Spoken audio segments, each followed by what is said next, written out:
Quickly speak about your time. Mzandile Mbete will be standing by as well, and then we'll quickly speak to Mzandile Mbete about the president's speech as well, the eulogy that he delivered. Just quickly, what do you take from what the president has mentioned? There's this emphasis now about Batupili. It almost sounds as though that it is a re-emergence of what some have been saying is not a slogan, but it's a way of life, a way of ensuring that you deliver to the people of this country. Yeah, I think the president characterized Zola Skweyiya as well in terms of he indeed epitomized Batupili. He walked the talk on Batupili. My experience of working with him as a spokesperson in the Department of Social Development, I saw him in action. He would go to the most rural of areas, to the poorest of the poor, and touch the lives of people with disability, older persons, children. With children, it was something else. Sometimes we shed tears when she sees children living in conditions of poverty, living in conditions of hunger. There's an incident that touched me most in Mpumalanga. We went to a shack that was dark. 3 siblings were staying together. The eldest one was about 11 years.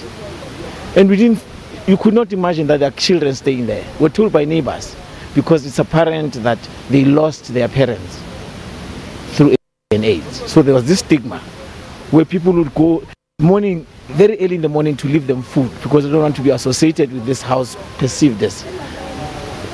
I saw Zola Skweyiya when I saw those kids shed a tear. And I saw him phone the department and say, it cannot be. And the lives of those children were changed forever.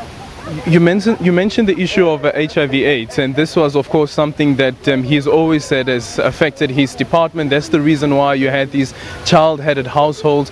But this was a battle that he was fighting within the cabinet as well. He was battling with the former minister, Manto Shabalala Msimang, as well as the president at the time, Thabo Mbeki. He was also part of today's farewell. Can you take us into that, those type of moments where even when he was faced by the leadership, he remained firm and steadfast in what he believed in?